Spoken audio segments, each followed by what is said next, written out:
আসসালামু আলাইকুম বন্ধুরা, ফিল্মি দুনিয়া চ্যানেলে আপনাদের স্বাগতম। আজকের ভিডিওতে আপনাদের জানাবো বাংলাদেশের দুজন খ্যাতিমান চিত্র নির্মাতা ছোটকু আহমেদ এবং শিবলি সাদিক পরিচালিত সকল সিনেমার তালিকা। প্রথমে রয়েছেন জনপ্রিয় চিত্রনাট্যকার, সংলাপ রচয়িতা এবং নির্মাতা ছোটকু আহমেদ সাহেব। ওনার আসল নাম হচ্ছে সৈয়দ উদ্দিন আহমেদ। ওনার জন্ম 1946 সালের মুন্সিগঞ্জের পানহাটায়। তিনি মূলত ওনার ক্যারিয়ার শুরু করেন নাটক নির্মাণের মাধ্যমে। চলচ্চিত্রে ওনার গুরু হচ্ছেন ঋত্বিক ঘটক সাহেব, যার হাত ধরে 1973 সালে তিতাস একটি নদীর নাম সিনেমাতে তিনি সহকারী পরিচালক হিসেবে কাজ করেছিলেন। একক পরিচালক হিসেবে ওনার চলচ্চিত্র অভিষেক হয় 1982 সালে নাথ বউ সিনেমাটি পরিচালনার মাধ্যমে। এতে অভিনয় করেছিলেন আব্দুর রাজ্জাক, ববিতা, প্রবীণ মিত্র এবং নূতন। 1984-তে মুক্তি পায় রাজদণ্ড। এটাতে ছিলেন ওয়াসি, মঞ্জু ঘোষ, আদিল সহ আরো অনেকে। 86-তে মুক্তি পায় গৃহবিবাদ। এটাতে অভিনয় করেছিলেন আলমগীর, জসিম, নূতন এবং রোজিনা। 87-তে মুক্তি পায় অত্যাচার। এটাতে ছিলেন সোহেল রানা, ববিতা, নূতন সহ আরো অনেকে।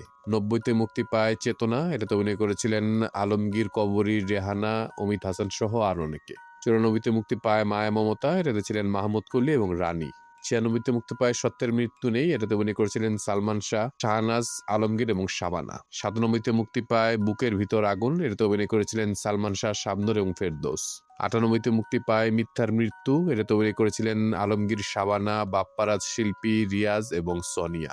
99-তে মুক্তি পায় বুক ভরা ভালোবাসা। এটাতে ছিলেন রিয়াজ, শাবনূর এবং বাপ্পারাজ। 2000 সালে মুক্তি পায় বর্ষা বাদল। অভিনয় করেছিলেন শাকিল খান, পপি এবং মৌ। 2002-এ মুক্তি পায় শেষ যুদ্ধ। এটাতে অভিনয় করেছিলেন মান্না, ঋতুপর্ণা সেনগুপ্ত, অমিত হাসান এবং মাহিমা।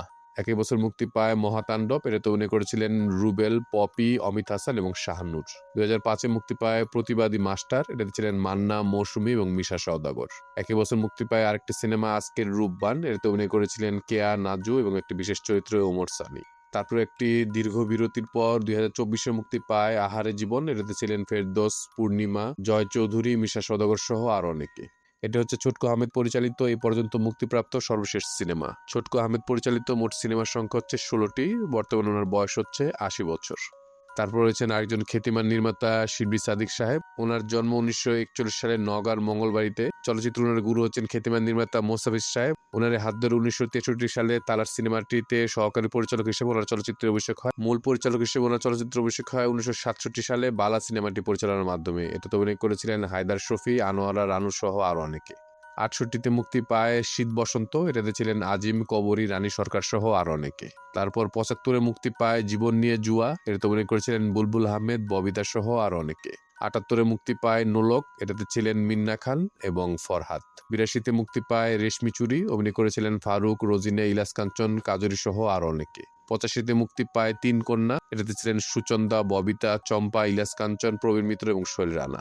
88-তে মুক্তি পায় নীতিবান। অভিনয় করেছিলেন আব্দুর রাজ্জাক, সুজাতা, ইলিয়াস কাঞ্চন সহ আরো অনেকে। 88-তে মুক্তি পায় ভেজা চোখ। এটাতে ছিলেন ইলিয়াস কাঞ্চন, চম্পা, নিপা, মোনালিসা এবং মিঠুন। 89-তে মুক্তি পায় দুর্নাম। অভিনয় করেছিলেন আব্দুর রাজ্জাক, ইলিয়াস কাঞ্চন, অঞ্জু, আলিরাজ সহ আরো অনেকে। 90-তে মুক্তি পায় দোলনা। এটাতে ছিলেন আলমগীর, রোজিনা, এটিএন শামসুজ্জামান সহ আরো অনেকে। একই বছর মুক্তি পায় অর্জন। এটাতে অভিনয় করেছিলেন আলমগীর, রুবেল, মিঠুন, অঞ্জু ঘোষ, কবিতা সহ আরো অনেকে। 91-তে মুক্তি পায় সম্মান। এতে ছিলেন আব্দুর রাজ্জাক, ইলিয়াস কাঞ্চন, রোজিনা, আলিরাজ সহ আরো অনেকে। একই বছর মুক্তি পায় অচেনা। এটাতে ছিলেন শাবানা, আলমগীর, ইলিয়াস কাঞ্চন, চম্পা, অরুণ বিশ্বাস সহ আরো অনেকে। 92-তে মুক্তি পায় মা মাটি দেশ। এটাতে ছিলেন ইলিয়াস কাঞ্চন, রুবেল, চম্পা, দিলরুবা সহ আরো অনেকে। একই বছর মুক্তি পায় দংশন। এটাতে ছিলেন আব্দুর রাজ্জাক, ইলিয়াস কাঞ্চন, ববিতা, আলিরাজ সহ আরো অনেকে। 93-তে মুক্তি পায় খুনি আসামি। এটাতে ছিলেন ইলিয়াস কাঞ্চন, অঞ্জু ঘোষ, অরুণা বিশ্বাস এবং অমিত হাসান। একই বছর মুক্তি পায় ত্যাগ। এটাতে ছিলেন ইলিয়াস কাঞ্চন, চম্পা, হুমায়ুন ফরিদি সহ আরো অনেকে। 93-তে মুক্তিপ্রাপ্ত একটি সিনেমা অনুতপ্ত। এটাতে ছিলেন নাইম এবং শাবনাজ। 94-তে মুক্তি পায় অন্তরে অন্তরে। এটাতে অভিনয় করেছিলেন সালমান শাহ, মৌসুমী, আনোয়ার সহ আরো অনেকে। 96-তে মুক্তি পায় বদসুরত। এটাতে মূল চরিত্রে ছিলেন ইলিয়াস কাঞ্চন, ওনার বিপরীতে ছিলেন শাবনাজ। 96-তে মুক্তিপ্রাপ্ত একটি সিনেমা মায়ের অধিকার। এটাতে ছিলেন ববিতা, আলমগীর, সালমান শাহ এবং শাবনাজ। 97-তে মুক্তি পায় আনন্দ অশ্রু। এটাতে অভিনয় করেছিলেন সালমান শাহ, শাবনূর এবং কাঞ্চি। 99-তে মুক্তি পায় পাহারাদার। অভিনয় করেছিলেন শাকিল খান, পপি এবং হুমায়ুন ফরিদি। 2005-এ মুক্তি পায় বিদেশিনী। এটাতে অভিনয় করেছিলেন হেলাল খান এবং কার্মেন ব্র্যান্ড।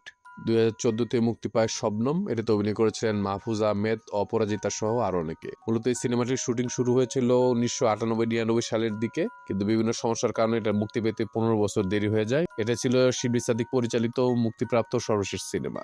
শিবলি সাদিক পরিচালিত মোট সিনেমার সংখ্যা হচ্ছে 25টি।